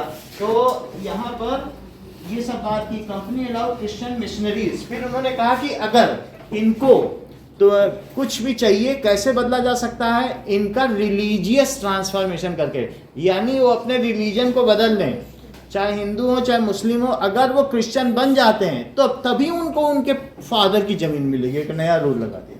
और जो अगर हिंदू रहेंगे तो उनको उनके माँ बाप की ज़मीन नहीं मिलेगी, वो ब्रिटिश की हो जाएगी। कॉमन घर। तो बहुत सारे लोग इस डर से क्रिश्चियन बनने लगे, और बहुत सारे नहीं बने, बोले इन्होंने तो हमारे धर्म पे ही प्रहार कर दिया। बात समझ में आ गई कि नहीं? तो ये लाइन कहाँ लिखी है? यहाँ लिखी गई है कि अगर तुम बदलोगे क्रिश्चियनिटी में, और क्रिश्चियनिटी में बदलने के लिए किसको बुलाया गया? Missionaries. So missionaries were called to convert. अब ये लिखो कि Britishers have made reforms, have made reforms in Indian society, Indian society। तो peasants and sepoys का भी इसी में लिखा देंगे, and reforms दोनों लिखा देते हैं, responses to reforms। They promoted widow marriage। उन्होंने किसको बल दिया? They promoted widow marriage, ठीक है। But it was criticized। Missionaries, English missionaries were sent, जिनका मिशन होता है, मिशन समझते हो? उनका उद्देश्य क्या था? कि सबको ज़्यादा से ज़्यादा क्रिश्चियन बनाना। हम लोग भी जब छोटे थे तो हमारे यहाँ वो आते थे मिशनरी, जबकि देश आज़ाद हो चुका था, बहुत समय तक मिशनरी भारत में रही हैं। अब इस समय कोई जल्दी किसी को नहीं कर सकता, तो मिशनरीज आती थी, इतनी सारी किताबें दे जाती थी, बोलो पढ़ो इसको, सब जीसस क्राइस्ट की सब दे जाते थे। तो मिशनरीज भारत में बहुत समय तक रन करती रही हैं। इवन अभी भी आप प्रगति मैदान में चले जाओगे, जब वहाँ पे फेयर नहीं लगता है, ट्रेड फेयर फरवरी में लगता है, तो वहाँ पे आपको इतनी मोटी मोटी कुरान बहुत सुंदर मढ़ी हुई फ्री में दी जाती है, नाम लिखो ले जाओ, जिससे कि इस्लाम में बदला जाए। समझ आए कि नहीं? तो ये सब इसका उद्देश्य क्या है कि एक धर्म से दूसरे धर्म में बदलना, और इसके लिए बाहर से गल्फ कंट्री से बहुत सारा पैसा आता है, ठीक है कि नहीं? तो they promoted widow marriage, okay, और दे सेंड ये used missionaries to convert the religion. They used missionary, mainly missionary word English के लिए होता है जो क्रिश्चियन को बदलते हैं, टू कन्वर्ट रिलीजन।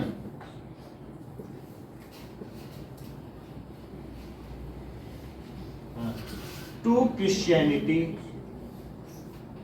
ये तो बात हो गई कि जो रिफॉर्म्स हुए, बट इट वाज नॉट जो है पॉपुलर एमंग इंडियंस। तो Indians opposed such kinds of reform. और एक बात देखो, द रूल वाज एक प्रॉपर्टी एक्ट, देखो 1850 में लिखा है प्रॉपर्टी एक्ट, एक प्रॉपर्टी एक्ट बना दिया गया है। Those who will convert into Christianity only will be able to get their जो भी फोर फादर्स लैंड है। अ रूल वाज इनेक्टेड, लागू करना। अगर तुम्हें इनेक्टेड कठिन लगता है तो प्रोमलगेटेड लिख सकते हो, वो भी कठिन लगता है तो मेड लिख सकते हो, जो भी लिखो। According to this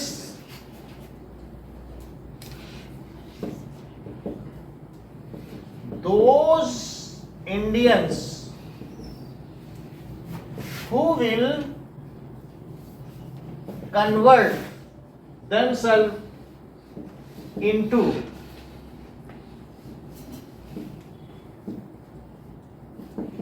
Christian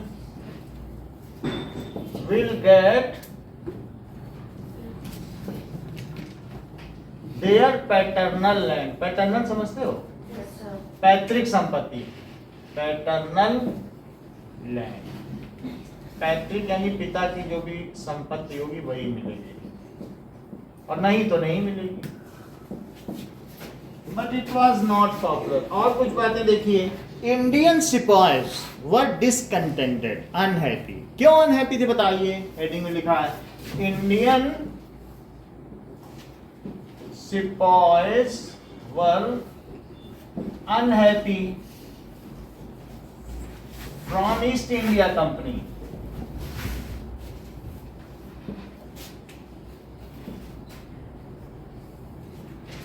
And demanding from a long time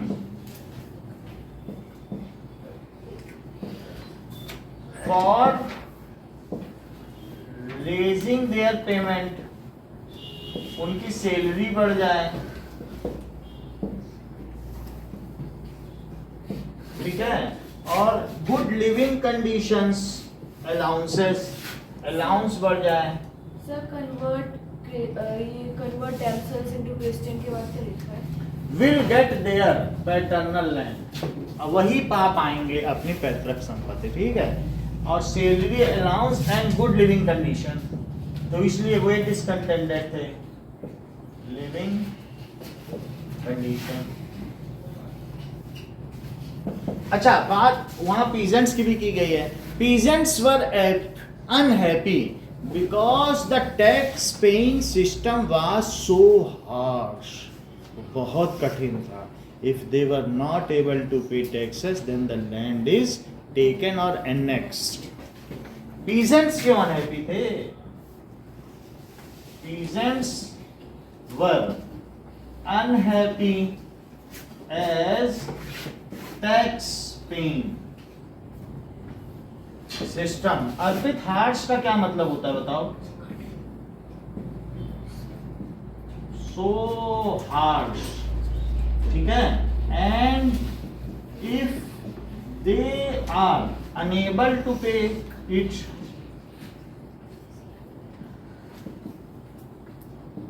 there land, उनकी जमीन क्या हो जाएगी? इज टेकन या एनेक्स्ड, उनकी जमीन ही ले ली जाती थी। इतनी बात समझ में आ गई आपको कि कैसे होता था? आगे देखिए।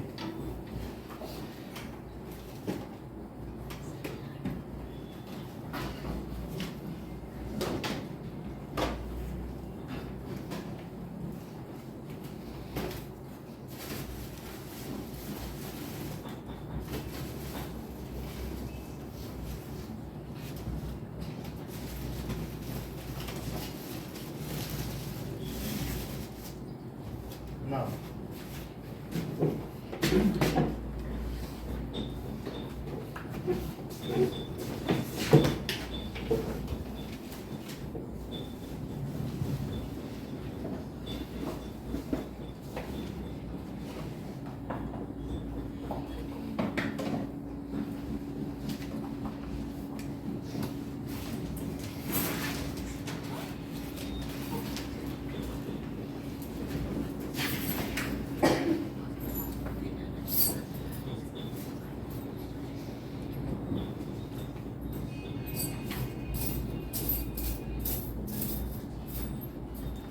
तो ये मुगल कालीन सिक्के इस तरीके से होते थे।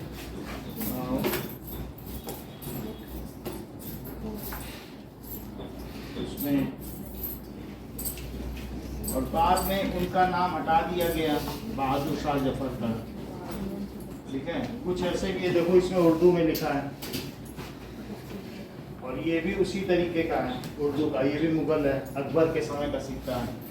फिर बाद में वन आना जो अभी आपको चित्र दिखाया गया, ये भी पीछे भेज दो, तो उसमें से मुगल का नाम हटा दिया गया।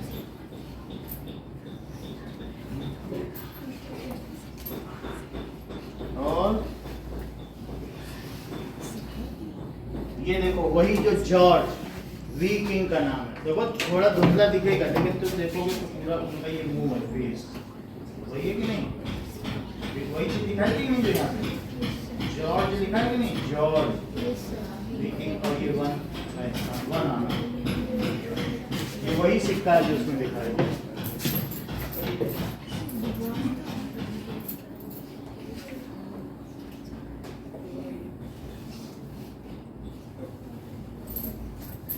तो इस तरीके से सारा सिस्टम चला और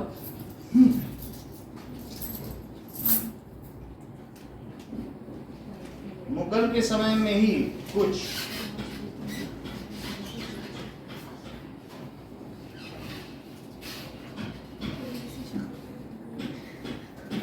ये भी सिक्का चला है ब्रिटिशर्स ने, छल्ले वाला, इसमें भी जॉर्ज लिखा। So there were many such coins made. एक में जॉर्ज वी किंग भी लिखा है जो बन है ना, जॉर्ज बना भी है। Yes, sir.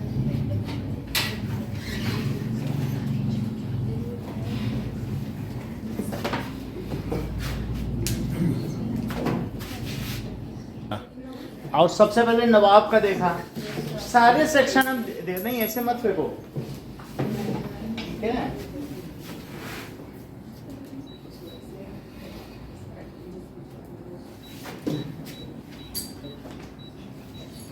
चलो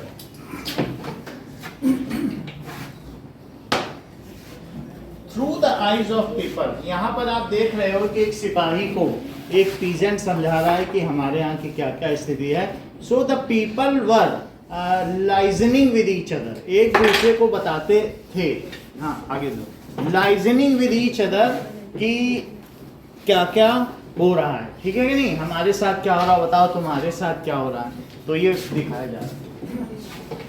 आगे देखिए, द लिस्ट ऑफ 84 रूल्स, ये भी देखो, द लिस्ट ऑफ 84 रूल्स, जमीन में मत देखो।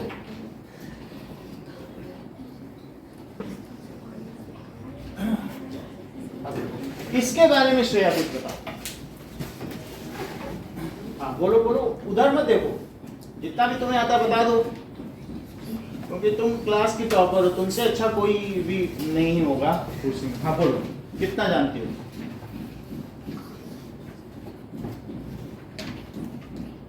बताती ही नहीं है, तुमसे कुछ पूछा जाए। ज्योति की ओर देखने लगती हो। हाँ ज्योति बोलो।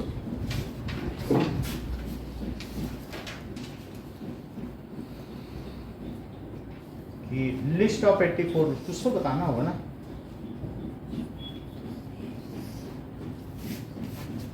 चलो इसका क्या मतलब है? दैट इज माझा प्रवास में ये जो बताया गया है, कथा लिखी गई है, इसमें देवव्रत लिस्ट ऑफ 84 रूल्स के बारे में क्या बताया गया?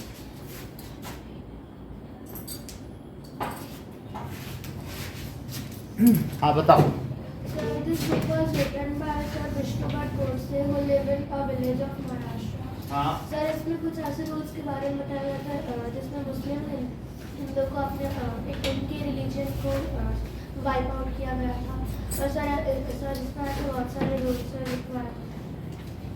सही बता रहे। तो this was written by Vishnu Bhatt Godse. इतना सही बताना था तुमको, है ना? और तुम कितनी शाई हो, है ना? देखो बताने में कितना संकोच कर रही थी, और सब जानती है। तो दैट इज, ये बताया गया माझा प्रवास की, विष्णु भट्ट एक माझा प्रवास से मराठी लेखक है। तो बताया गया कि कोई एक ब्राह्मण जा रहा था मथुरा में, उसको कुछ ना कुछ यज्ञ करना था। तो उसको रास्ते में एक सिपाही मिला, बोला मत जाओ, तुम मराठा से, महाराष्ट्र से वहां जा रहे हो मथुरा, तुमको मालूम है ब्रिटिश ने 84 नए रूल्स निकाल दिए हैं, जिनके हिसाब से वी आर वेरी डिसकंटेंटेड, हम लोग बहुत असंतुष्ट हैं, और हम लोग मेरठ में कुछ खलबली मचाने जा रहे हैं। अब हम लोग मेरठ में ही तो ये सारा बहुत सारा हुआ ना, आपने देखा। ये तो मंगल पांडे तो बैरकपुर का था, पश्चिम बंगाल, वो बंगाल का था, वहां पे उसको फांसी दे दी गई थी, ठीक है कि नहीं। लेकिन बहुत कुछ नाना, ये बिठूर और मेरठ, इन सब जगहों पे भी मेरठ के सिपाहियों ने तो खूब कत्लेआम मचाया, ब्रिटिशर्स को खूब मारा, तो मुख्य नाम मेरठ का ही आता है। तो मेरठ की बड़ी लंबी कहानी, समझ में आ गई बात कि नहीं। तो जैसा कि बताया सृष्टि ने कि the 84 rules were made, 84 rules बनाए गए, तो उसने उसको सतर्क किया कि आप वहाँ मत जाइए। मथुरा के पास ही तो मेरठ है, वैसा भी यूपी में ही तो है, ज़्यादा दूर नहीं है मेरठ और मथुरा। तो और ये हिंदूज और क्रिश्चियंस के जो रिलीजन है उनको वाइप आउट करने के लिए ये सब किया जा रहा है, और ईस्ट इंडिया कंपनी ने ऐसा कर दिया है। And capital is at anger, जो हमारी राजधानी है वो बहुत क्रुद्ध है। And the sipahis are going to mutiny. Mutiny का क्या मतलब होता है? सिपाहियों में कभी गुटबंदी नहीं होनी चाहिए, और फिर अगर गुटबंदी कर दे तो उसे कहते हैं षड्यंत्र करना। अगर सिपाही अपने जो अफसर के खिलाफ षड्यंत्र करते हैं, या जो मेजर है उनका जो भी होगा ना आर्मी अफसर, तो उसको म्यूटिनी कहते हैं। क्या कहते हैं? इसकी सजा मृत्यु दंड होती है। कोई विरोध कर दे, सिपाही अगर विरोध करने लगे तो सेना कैसे जीतेगी? जीत पाएगी? म्यूटिनी का मतलब है if we deny any order of our higher officer by in a group. एक होता है कि तुमने अकेले डिनाई किया, आपने कहा कि तुम जाओ और तुमको रंगून जाना है, तो तुमने कहा no sir I will not go to Rangoon. फिर श्रेया कहते हैं हाँ सर ये रंगून नहीं जाएगी। फिर अदिति बोलेगी हाँ श्रेया ठीक कह रही है, सृष्टि को क्यों रंगून भेजा जा रहा है। फिर रक्षिता बोलेगी no sir Srishti is my friend. अच्छा तो तुम चारों मिली हुई हो, जाओ अपना गला कटवाया। ये अगर ये अकेले करे तो म्यूटिनी नहीं है, अकेले कोई भी कुछ कर देगा तो इसको। लेकिन फिर अब वो अफसर तुरंत वहां से गया, सर सेना में म्यूटिनी हो गई, मिल गए हैं सब सिपाही। अच्छा अब उन चारों को मत कत्लेआम करो, उस पूरी टुकड़ी को जाओ गला काटा। ये होता है म्यूटिनी, क्योंकि वो चार ही नहीं मिले हुए हैं। अभी थोड़ी देर में बाकी भी बोलेंगे। सिपाही एक दो नहीं होते, वो सब तो उसी बैरक में रह रहे हैं। तुम ये सोचोगे कि चार हुए हैं क्या? अगर दो भी उसने उसको इक्विवोकेट कर दिया, मतलब उसी की भाषा बोल दी, इक्विवोकेट कहते हैं उसको, तो उसका मतलब है अब खतरा आ गया। तो म्यूटिनी का कभी भी वो नहीं होता। इसीलिए जब तुम चाइना में जाते हो, चाइना में एक बैठा है तो बोलेंगे भाई तुम रेलवे स्टेशन पे क्यों बैठे हो, गाड़ी तो 10 मिनट बाद आने वाली है, तुम 10 मिनट पहले कैसे आ गए हैं? तो फिर दो थोड़ी देर में पाएगा हाँ क्यों बैठे हो, तुम्हारे साथ और कोई बैठ गया, हाँ तुम लोग म्यूटिनी कर रहे हो राजा के खिलाफ, तो वो भी नहीं बैठ सकते। अगर साथ में कुछ लोग सोशल कोई वो करते हैं, सत्संग करते हैं, कीर्तन, म्यूटिनी मानी जाती है। और एक वहाँ पर आया, बोला सर हमारे यहाँ बिजली पानी कल से नहीं है और इसको बहाल कर दीजिए। वहाँ पे इलेक्ट्रिसिटी बोर्ड पे गया था और उसके पीछे 800 लोग थे। अच्छा तो तुम राजा के खिलाफ म्यूटिनी करने आए, एक भी चलता था, ये बीजिंग की घटना है, और तुम 800 लोग आ गए। बोले सर कर दीजिए। बोले it is severe you know China. ये हम जब वहाँ पर थे दिल्ली में, कौन सा है नजफगढ़ में कहीं थे, तो एक चाइनीज़ मिला था, उसने बताया कि आप कहते बहुत अच्छा है, चौराहे पे मोदी को गाली दे दो, और हमारे यहाँ तो जरा सा इधर उधर किया। तो फिर अगले दिन उस गांव के 800 बूढ़े बच्चे स्त्रियों सबका गला काट दिया। हकीकत उसने कहा हमारे यहाँ म्यूटिनी मानी जाती है, साथ नहीं जा सकते। तो इसी तरीके से सिपाहियों में भी है। समझ में आ गई बात कि नहीं? और विश्व में सबसे डिसकंटेंटेड असंतुष्ट आर्मी चाइना की है। चाइना में जो वहाँ पर परेड होती है 1,60,000 लोगों की, तो उनके कॉलर में यहाँ पर पिन लगाई जाती है, गला की नीचे किया तो स्विच हो जाएगी। सर वो लोग उनकी रिलीजन को हटाना क्यों चाहते थे? किसके? सर जो थे ब्रिटिशर्स, वो ब्रिटिशर्स सोचते थे कि अगर ये क्रिश्चियनिटी में कन्वर्ट हो जाएंगे, if our slaves are well acquainted, वो पूरी तरीके से परिचित होंगे हमारे रिलीजन से, तो हमारी अच्छी सर्विस कर पाएंगे, और नहीं तो वो अपने ही धर्म में रहेंगे तो हमारी क्या सेवा करेंगे। तो मतलब वो ये सोचते थे कि हमारे कुत्ते भी हमारी भाषा बोल रहे हैं, अगर कुत्ता हमारे कल्चर को जानेगा तो हमारी तरह से चलेगा फिरेगा। हम तो चाहते हैं वो बिल्कुल वैसा वैसा करे। तो वो चाहते थे Indian should act like us, think like us, but they will always be less educated. मतलब उनको लेस एजुकेटेड होना चाहिए, लेकिन हमारे रिलीजन उन्हें ब्रिटिश संस्कृति से परिचित होना चाहिए, because Indian culture is a third class culture. इसीलिए इंडियन कल्चर थर्ड क्लास नहीं है। अलाउद्दीन खिलजी ने जब नालंदा का विश्वविद्यालय जलाया तो 6 महीने तक जलता रहा, इतनी सारी पुस्तकें थी, और उसने सब लगा दिया। ना जाने कहाँ से 60 देशों से लोग वहाँ पढ़ने आते थे, 60 देशों के लोग। वो विश्व का सबसे पहला महाविद्यालय था। अभी G20 देश में उसी की तो फोटो लगाई गई थी, नालंदा विश्वविद्यालय की। तो आप समझ सकते हैं India was a hub of education.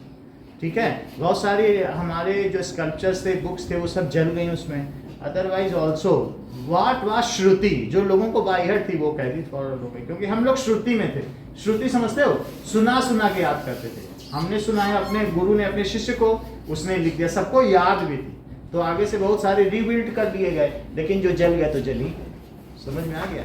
ये सब बहुत 5000 साल पहले का इतिहास था। But they English were unknown about it, वो समझ भी नहीं सकते थे, क्योंकि उनके यहाँ का कल्चर सिर्फ 1500 साल पुराना था। तो दे वर थिंकिंग, तो वो जो साइंस में उन्होंने बनाया विमान, वो सब हमारे यहाँ बहुत सारा कुछ उसके प्रतियां भी मिली हैं कि विमान बनाने का पूरा तरीका उसमें अंकित। तो दैट इज, जैसे हम लोगों में पहले भी बताया गया कि पुष्पक विमान इससे आए उससे आए, तो ये सब बनाया भी जा चुका था। ये सिर्फ ऐसा नहीं है कि जो आयुध थे, we were also well acquainted with various types of weapons जो महाभारत काल में यूज किए गए। उनके लिटरेचर्स भी हैं कि कैसे वे बनाए जाते हैं। अब जरा देखो कि ये तो 84 रूल्स आपको समझ में आ गए ना, कि 84 रूल्स किस लिए बनाए गए हैं, और ये होगा। अब अगला पढ़ो, there were soon excitement in every regiment. ये श्रेया बता देगी। अब जैसा कि 84 rules were made by Britishers, ठीक है, टू कन्वर्ट हिंदू एंड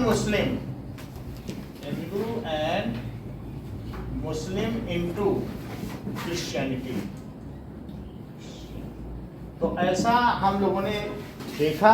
ये विष्णु गुप्त की पुस्तक माझा प्रवास, यानी मेरी यात्रा में कहा गया। माझा प्रवास, मेरी यात्रा। So it was, ये ऑब्जेक्टिव क्वेश्चन होगा। It was written in Vishnu गुप्त बुक माझा प्रवास, माई जर्नी। आगे देखो, तो माझा की स्पेलिंग ठीक है। अब अगला देखिए, soon excitement, there were soon in every regiment.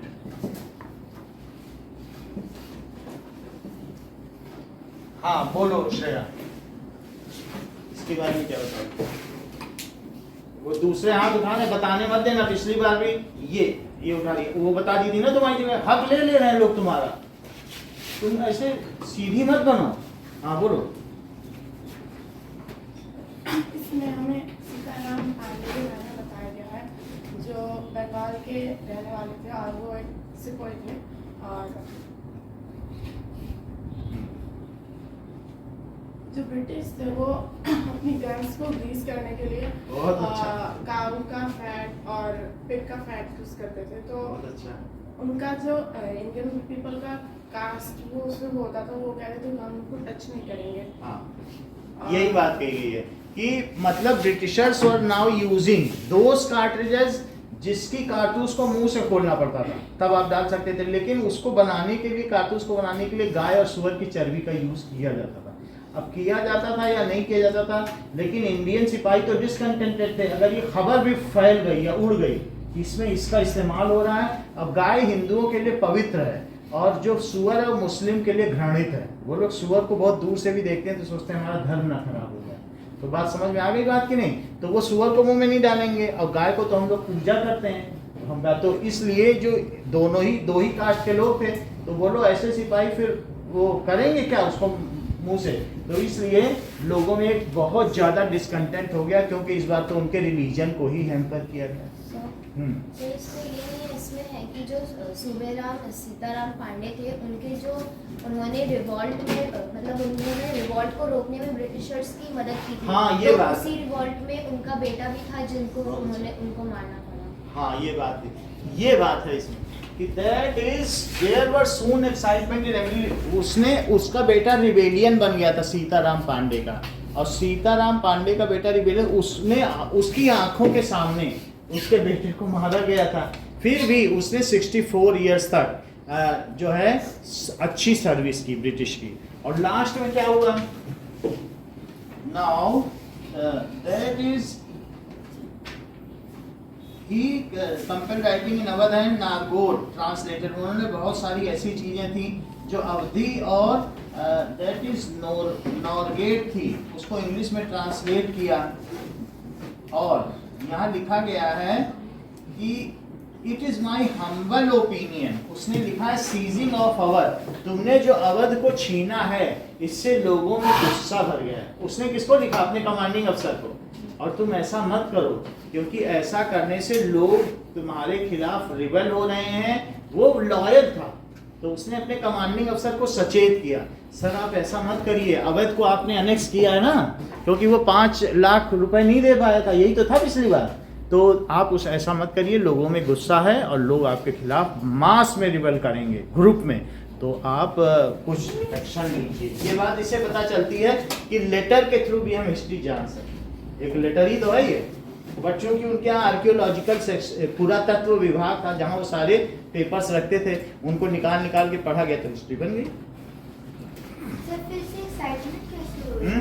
जिसमें एक्साइटमेंट की तो बात ही नहीं। एक्साइटमेंट इसलिए क्योंकि अवध छीन लिया गया, तो जो अवध के लोग थे वो सोचेंगे कि हमारे राजा को हटा के खुद ले लिया, तो क्या वहाँ के लोग असंतुष्ट नहीं होंगे? तो उन्होंने कहा कि वहाँ के लोग भारी असंतुष्ट हैं, सर आप अवध वापस कर दीजिए। ये बात सर तो फिर वापस कर दिए। वापस नहीं किया, वापस क्यों करेंगे, वो कैसे वापस करें? तो फिर there was soon excitement every regiment का क्या मतलब हुआ? तो इसका मतलब है कि जो उनके अवध या आसपास के एरिया की रेजिमेंट है उनमें एक्साइटमेंट है कि इस चीज को लेकर के कि अवध ले लिया गया और अब वो लोग तुम्हारे खिलाफ रिबल करेंगे अवध को वापस पाने के लिए। समझ में आ गई? वो अपने राजा के वफादार हैं और तुमने ले लिया उनसे वापस। पहले तो वहाँ तुमने अपना सब्सिडियरी अलायंस उनके साथ बना के अपना रिप्रेजेंटेटिव किया, फिर एनेक्स भी कर लिया, तो ये चीज सही नहीं है सर, आप ऐसा मत करिए, उनके राजा को ही मत हटाइए। So with the object of restoring the, अब यहाँ पर देखिए, they invented 10,000 lies and promised to persuade the soldier to mutiny and turned against their master. The English with the object of restoring. तो इसका मतलब है कि वो सचेत कर रहा है कि वो झूठ बोलेंगे वहाँ के लोग और कुछ भी करके आपके खिलाफ चले जाएंगे, एक दूसरे में कुछ प्रोपेगेंडा करेंगे। प्रोपेगेंडा जानते हो? शर्ट, झूठा प्रचार। वो ऐसा लिख रहा है सीताराम पांडे और आपके खिलाफ म्यूटिनी हो जाएगी सर, इसलिए आप अवध को वापस कर दीजिए। ठीक है? Emperor of Delhi to the throne, और एम्परर ऑफ दिल्ली को जिसको कि आपने कहाँ बैठा लिया है, एक बिल्डिंग में, उसको वापस उसका they maintain that this way wholly within the army powers if the soldiers would only act together and do as they were advised। तो आप यहाँ देखिए, रिबल सिपाही ऑफ मेरठ अटैक, मेरठ में बहुत कुछ हुआ है। सबसे बड़ा अटैक जो रिबेलियन हुआ उसमें मेरठ का नाम सबसे पहले आता है। वहां पर बहुत सारे अंग्रेजी अफसर मारे गए। मेरठ एक हब था, वहां पर बहुत इंग्लिश अफसर रहते थे और मेरठ के सिपाहियों में आज भी तुम मेरठ घूम आओ, पूरे शहर में सिर्फ मेरठ का कैंटोनमेंट ही लगेगा, ये कोई शहर नहीं है, आर्मी एरिया में घुस आए। अब कभी तुमने मेरठ के बगल से तुम्हारी ट्रेन गुजरी हो तो टैंकों को जरा देख लेना, तुम हजारों में गिन नहीं पाओगे, वहाँ खेतों में जैसे लगे। ये गुजरा हो तो ध्यान दे लेना, बाहर तुम मेरठ आ गया, सचेत रहना। बहुत देर तक 25-30 मिनट तक तुमको टैंक ही टैंक दिखेगा, इतना बड़ा टैंक। अभी भी हमारे इंडिया का सबसे बड़ा कैंटोनमेंट मेरठ है। ब्रिटिशर्स ने बनाया था, वो अभी वही इंस्टॉलेशन चल रहा है। समझ में आ गई ना बात? तो यहाँ क्या लिखा गया है इस चित्र में? दिखाया गया है कि मेरठ ने इंग्लिश ऑफिसर्स के घर में रेड की और बाद में उनको मार दिया। समझ में आ गई बात? सो दे हैव किल्ड देम। आगे देखिए, It chanced that about this time the Sarkar sent parties of men from each regiment of different garrison for instructions in the use of new rifle. अब यहाँ पर बात आती है कि rifle these men performed the new drill for some time. तो शुरू में तो जब ये सब हुआ तो सरकार ने नई राइफल भेजी सबके लिए और शुरू में लोगों ने उसकी ड्रिल का मतलब प्रैक्टिस। लेकिन जब बाद में ये खबर फैल गई कि अरे इसमें गाय और सुअर की चर्बी मिली हुई है इसके कारतूस में, उसे हम मुंह में लगा रहे हैं, तो फिर लोगों ने मना करना शुरू, बोले नहीं हम इसको तो मुंह से नहीं लगाएंगे। Now the men from our regiment rode to other in the regiment, ये भी सही बता रही थी इसके बाद में ये चीज लिखी है, the men from other regiment rode to other telling them about this, and those who were soon excitement. Some men pointed out that in 40 years service, कुछ लोगों ने तो ये बताया कि 40 साल में उनको इतना अपमानित नहीं किया गया जिस बार इनका कारतूस दे के किया गया। बोलो हमारे धर्म और संस्कृति पे भी प्रहार कर रही है ब्रिटिश गवर्नमेंट, ये कैसी बात है? तो वो बोले 40 ईयर्स तक हमने सर्विस की, कभी तो ऐसा नहीं। ए म्यूटनी बिकम, म्यूटनी का मतलब क्या तुम सृष्टि समझती हो? दैट इज, बोलो कुछ बताओ म्यूटनी क्या चीज है? सोल्जर्स इन ए ग्रुप, नहीं सोल्जर्स ग्रुप, ये बहुत सही बात बता रहे। सोल्जर एक सोल्जर ना करे, एक तो कर ही सकता है, लेकिन अगर ग्रुप में हो गया तो ये तो खतरनाक। सो म्यूटनी हो गई थी इस समय। So there was soon excitement. तो इंग्लिश, सो क्या ब्रिटिशर्स क्या किया बताइए? Britishers introduced new rifles whose cartridges, cartridge का मतलब समझते हो? कारतूस, were pulled from mouth before inserting into barrel. ये राइफल में डालने से मुझे खींचना पड़ता था। So were pulled from mouth before inserting into rifles. Soon this message spread. एक मैसेज स्प्रेड हो गया।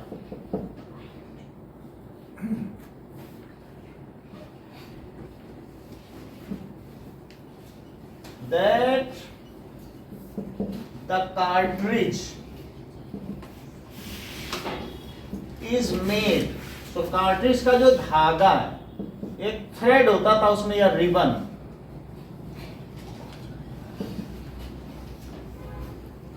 is made from fat of cow and pig. Cow is, ठीक है, worshipped among Hindus,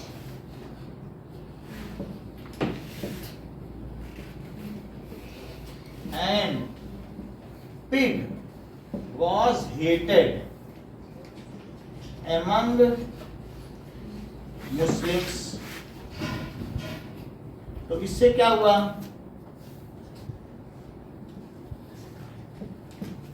सिपाही सून क्या होगा? डिनाइड। डिनाइड का मतलब आयुष्य क्या होता है? हाँ, sipahi soon denied to use such cartridges during drill. Drill का मतलब प्रैक्टिस। सो सिपाही इन ग्रुप, एक अकेला नहीं, in group denied to pull these cartridges, ठीक है, ड्यूरिंग ड्रिल, प्रैक्टिस के दौरान। ड्रिल तो वो भी होता है ना जो राइफल को लेके दौड़ते हैं तो कहते हैं ड्रिलिंग की जा रही, नहीं? अब देखो, तो ऐसी स्थिति में क्या हुआ? When a group of सिपाही, बहुत अच्छी बात बताई है सृष्टि ने, when a group of सिपाही deny the obey या refuse to obey the order of their officer, then it is called mutiny. वास्तव में ये mutiny का ही chapter. When Sepoy mutinied their officers. When a group of Sepoy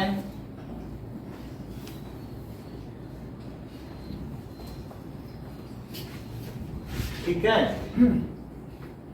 combinedly या collectively disobey, refuse to obey command of his officer,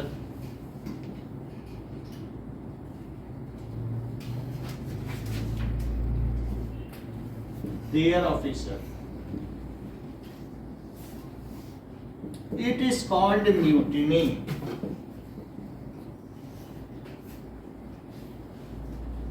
mutiny का मतलब होता है षड्यंत्र, इसे षड्यंत्र माना जाता है. तो इससे क्या हुआ? It has never happened. This is the biggest army resistance 19th century anywhere in the world. 19th century में इससे बड़ा कोई भी आर्मी रिबेलियन, मैसिव रिबेलियन नहीं हुआ जैसा कि मेरठ में हुआ. ये मेरठ में ऐसा हुआ. पूरी सेना की सेना ने ये मानने से इनकार कर लिया. और मेरठ के ज़्यादातर सोल्जर आपको मालूम है उस समय मुस्लिम थे, क्योंकि वो आसपास से दिल्ली के बगल ही तो मेरठ है. तो सब सुअर की चर्बी तो मुंह में नहीं लगाएंगे. तो ये इट वाज ग्रेटेस्ट रिबेलियन, ये सबसे बड़ा आंदोलन. रिबेलियन का क्या मतलब होता है? आंदोलन इन द वर्ल्ड. 19th सेंचुरी का मतलब समझती हो? यानी 1800 से 1900. तभी तो 1857 है. 1857 19th सेंचुरी है. बताओ 2023 कौन सी सेंचुरी है? 21st. क्योंकि 2000 तक 20 सेंचुरी हो चुकी है. अगर तेंदुलकर 211 रन पर है तो वो अपनी किस सेंचुरी पर काम कर रहा है? सेकंड तो बन गई, 200 बना चुका, थर्ड से. तो अब हम जब 2000 सन के आगे बढ़ गए 2001, तो अब हम किस सेंचुरी में चल रहे हैं? 21st century. और जैसे ही 99 रन पूरे हो जाएंगे हमारे 209 हो जाएंगे, हम 21st सेंचुरी पूरी कर लेंगे. इतनी बात हो गई. अब आगे देखो. From Meerut to Delhi. So the Meerut rebellion was the largest rebellion. ऐसा लिखा है, पढ़ो last line. The Meerut rebellion, यहाँ लिखा है the Meerut rebellion 19th century का विश्व का सबसे बड़ा आंदोलन है. लिखा है कि नहीं? लास्ट लाइन पढ़ो. Anywhere in the world. So और बताओ जस्मिता, ये कब हुआ था मेरठ रिबेलियन? तुम ही बता सकती हो. हाँ देवव्रत, कब हुआ था? सर मई 1857. जस्मिता ने नहीं बताया. जस्मिता पानी पीने गई क्या? So that is Meerut rebellion. गई होगी पानी पीने. That is Meerut Sepoys collectively.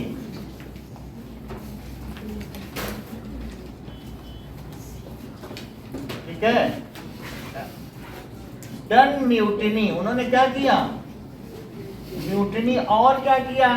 And attacked on Britishers' residence and killed many Britishers. चित्र बना है बुक में. And attacked on residence of many Britishers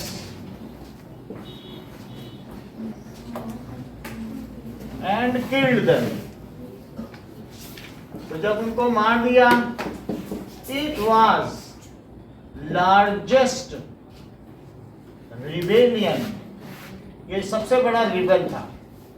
rebel का मतलब आंदोलन समझो. और कैसा आंदोलन? Armed rebellion. कैसा आंदोलन था ये?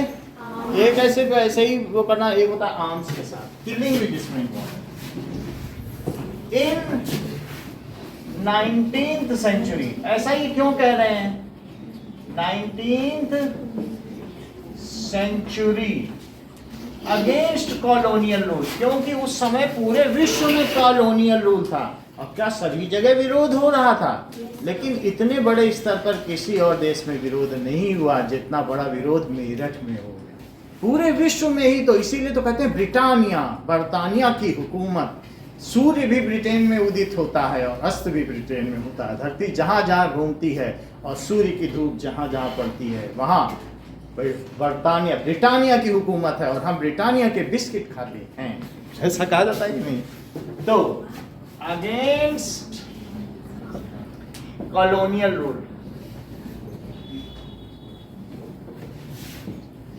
तो अब इस हेडिंग से अगली हेडिंग बन गई, फ्रॉम मेरठ टू दिल्ली। पढ़ो जरा, मेरठ में सबसे बड़ा हुआ कि नहीं, मेरठ टू दिल्ली।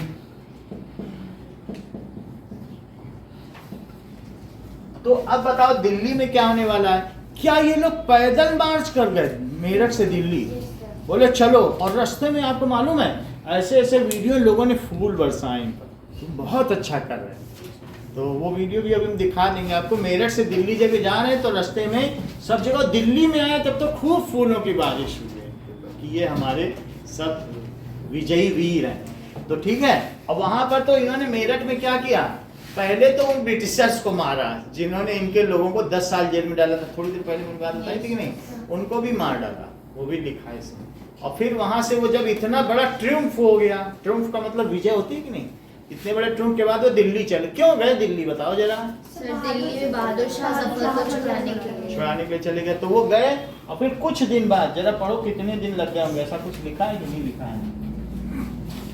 सर पूरी रात भर हो गया था, पहुंच गए थे। पहुंच गए थे ना। सो ऑन 8 अप्रैल की मेरठ टू दिल्ली में, ये तो तुम्हारी सारी बात थी।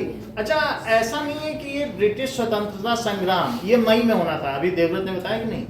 तो सब जगह रोटी दी गई, और रोटी क्या होती थी, हमने इनको रोटी दी तो इन्होंने काट ली थोड़ी सी, फिर इनको दे दी, उन्होंने भी काट के इनको दे दी। और फिर जब वो रोटी ऐसे होते थे, जब पूरी खत्म होने वाली तो इन्होंने अपने घर से एक नई रोटी ले ली और दूसरे दिन, तो वो रोटी जिसने दी है उसी के हाथ में रोटी वापस आ जाए तो समझो पूरे भारत में घूम आए। और उससे ये संदेश भी दिया जाता था कि हम लोग मई में एक साथ ब्रिटिशर्स को क्या करेंगे बताओ, अटैक करेंगे, ब्रिटिशर्स चले जाएंगे। समझ में आ गई बात कि नहीं। तो ये कब होना था बताओ, ये rebellion, it was secret rebellion. जैसे अभी तुमने पीछे पढ़ा था विष्णुगुप्त में, सीक्रेट रिबेलियन है, किसी को बताना नहीं, और अंग्रेजों को तो बिल्कुल ना बताना। तो कब होना था बताओ ये रिबेलियन, मई में। और बैरकपुर में 8 अप्रैल को ही मंगल पांडे घुसा, धड़ धड़ सब अंग्रेजी अफसरों को गोली मार दी। बताओ, करना चाहिए उसको ये। अगर वो पहले से कर देगा तो अंग्रेज सचेत हो जाएंगे। उन्होंने, और अगर ये मई में होता तो फिर हमको और 100 साल गुलाम रहना पड़ता। मंगल पांडे ने गलत किया। अगर वो एक्साइटमेंट में कोई काम नहीं होता है, जो काम ग्रुप में हो सकता है एक आदमी कर पाएगा, तो फिर सारे लोगों से हथियार ही छीन लिए गए। नहीं तो मई तक सबके पास हथियार होते तो क्या वो लोग एक साथ ना मार लेते, तो नहीं मारता। सबसे हथियार ले लिए, लाठी पकड़ा दी। और फिर बैरकपुर में, बैरकपुर कहाँ, वेस्ट बंगाल में, वहाँ पे मंगल पांडे ने जब करा तो उसको फांसी दे दी गई। वो तो वीरता में झूल गया, लेकिन सबके हथियार ही चले गए और सारा हमारा जो म्यूटिनी था, ग्रुप म्यूटिनी, वो फेल हो गया कि नहीं। ये चीज अब कब किया जरा देखो, मंगल पांडे ने 8 अप्रैल को। तो कोई काम जोश में नहीं करना है, बुद्धिमानी से करना है। अगर बड़ा शत्रु है तो जोश काम नहीं देता है, क्या चीज चाहिए। So on 8 April 1857 a young soldier Mangal Pandey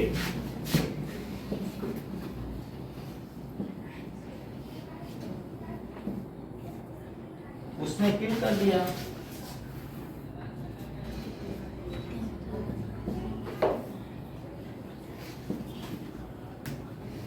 इससे ब्रिटिश सतर्क हो गए। Was an attacked attacked on British officers.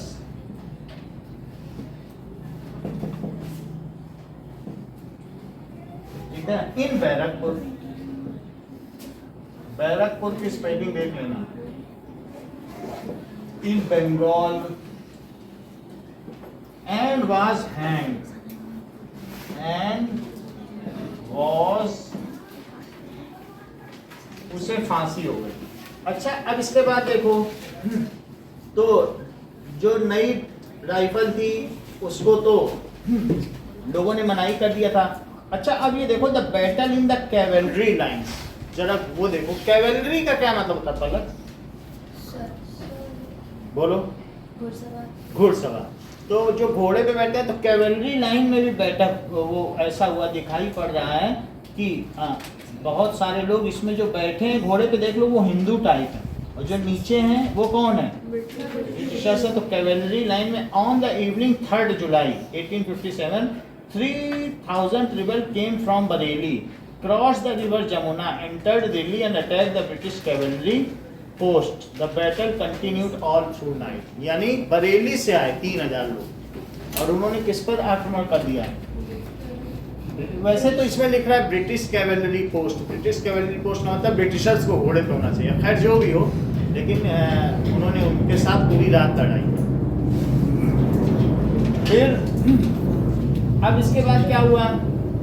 तो जिन सिपाहियों ने ऐसा किया उनको 10 इयर्स की क्या हो गई? जेल हो गई। जिन्होंने, अब आगे देखो, the response, this happened on 9 मई, तो 10 इयर्स जेल 45। तो अब 9 मई को क्या हुआ?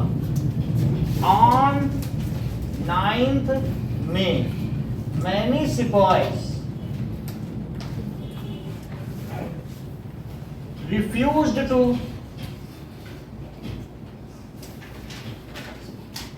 use cartridge।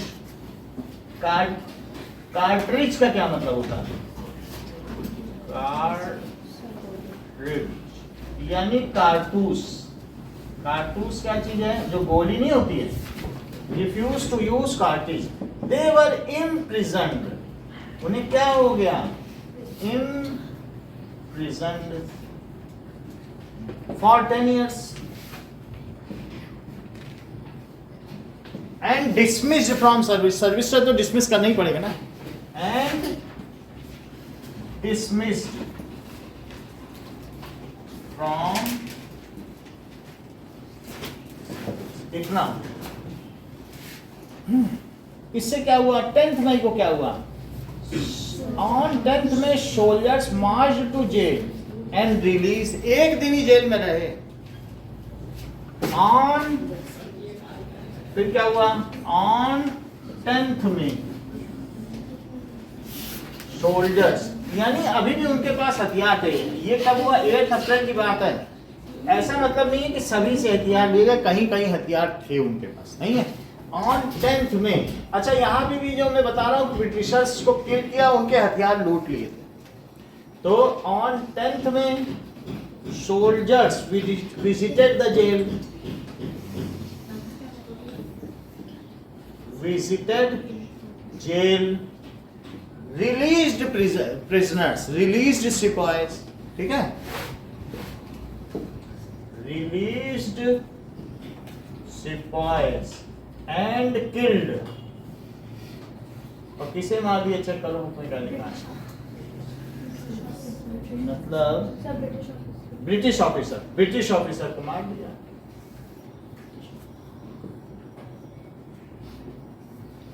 अब ज्यादा देखें तो इससे फिरंगी का मतलब बाहर वाले, जो जिनका रंग अलग हो।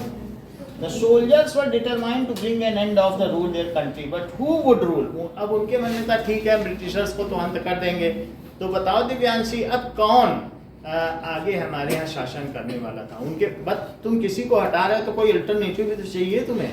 तो तुम्हारे मन में क्या था बताओ? अगर तुमने फिरंगियों को हटा दिया, अभी पूछ रहे हैं, बताओ। नवाब नहीं होता, देवव्रत। यस, क्योंकि उसी के अंडर में रूल कर रहे थे वो।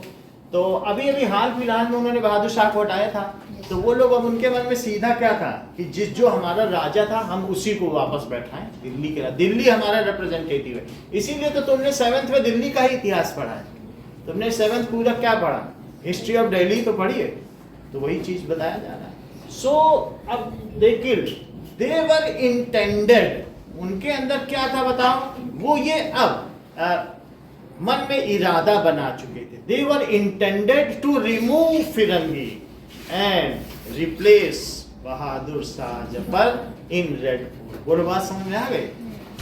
दे were intended to remove firangi and replace it by Bahadur Shah Zafar. तो अब ये क्या करने वाले थे, दे गेट गैदर्ड, वे कहाँ इकट्ठे हो गए बताओ, in front of the residents of Bahadur Shah Zafar. जिस कमरे में वो जिस बिल्डिंग में रहता था वहीं इकट्ठे हो गए और उससे क्या अपील करने लगे कि भाई तुम चलो रेड फोर्ट बैठो, हम तुम्हारे साथ हैं, देखें कौन रोकता है तुमको, है बात की नहीं, हम चलेंगे उसे हटा देंगे, साहब बहुतों को मार के आए उसको भी मार देंगे, चलो हमारे साथ। फिर क्या हुआ, यहाँ पढ़ो आगे लिखा है, British officers were killed, arm ammunition seize हो गए, ट्रिम्फेंट सोल्जर्स जो विजयी सोल्जर थे वो गैदर्ड हो गए। एक और चित्र बना है, इसमें क्या चीज दिखाई गई है, मंगल पांडे को कैमोमरेट किया गया। कि कैसे कैमोमरेट किया गया बताइए? हाँ? उसका एक मतलब स्टैम्प बनाया गया, ये कब किया गया बताइए? तो इसमें लिखा तो नहीं है लेकिन हाल फिलहाल में इसमें कोई सन दिया है तो भारत है 56 तो नहीं दिया ना, क्योंकि ब्रिटिश सरकार थोड़ी ना याद करेगी, भारत सरकार करेगी 2005 में किया गया होगा। तो मंगल पांडे का डाक टिकट से जारी किया गया और दैट इज उसको कैमोमरेट किया गया, याद किया भारत सरकार। ठीक है, अब जरा देखें किसी भी सैनिक को याद करना, उसको कैमोमरेट, जैसे हमारा विजय चौक है तो हम जाके सब लोग वहाँ फूल चढ़ाएं, इसको कहते हैं कैमोमरेशन। या उसकी याद में हम कुछ ऐसा विजय गीत गाएं, उसको क्या कहते हैं, अपने वीरों को या शहीदों को याद करना, किसी भी चीज को याद करने को कैमोमरेशन कहते हैं। अब यहाँ पर फिर क्या हुआ बताइए, सो दे गैदर्ड, जो ट्रिम्फेंट सोल्जर्स थे लक्षिता, वे कहाँ इकट्ठे हुए बताओ जरा? जफर के रेजिडेंस के सामने, एंड अपील्ड हिम, क्या अपील की जस्मिता? कि वो वापस रेड फोर्ट चला जाए और हमारा राजा बने। सो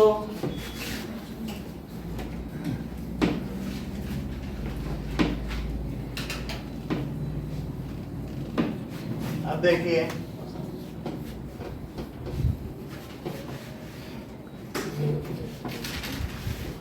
कल शाम के भी आपकी एक क्लास होगी, ठीक है, 4 to 6 होगी, जिसमें आपको हिस्ट्री पढ़ाई जाएगी। सुबह तो टेस्ट है 9 बजे है, कल सैटरडे, कल ही परसों संडे, ठीक है, तो उसमें इसको आगे कंटिन्यू करते। चलिए, so that is shoulders gathered in front of residence of Bahadur Shah, last Mughal emperor. कौन था last Mughal emperor? Mughal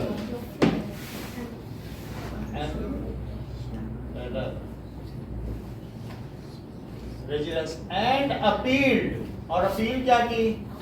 appealed him to, ठीक है, get back his red fort।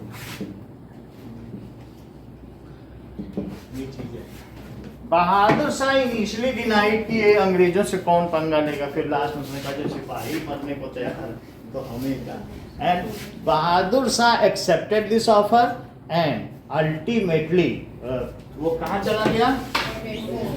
Gone back to Red Fort. इसमें बहुत खून खराबा हुआ है, ऐसे नहीं चला गया, वहां बहुत ब्रिटिश आर्मी थी। सो एक्सेप्ट दिस डिमांड, उसके पास और कोई ऑफर भी नहीं था। सो अल्टीमेटली बहादुर शाह, वो बूढ़ा हो चुका था 84 इयर्स का, Bahadur Shah accepted this demand and after a blooded fight, एक खून खराबे वाली फाइट हुई,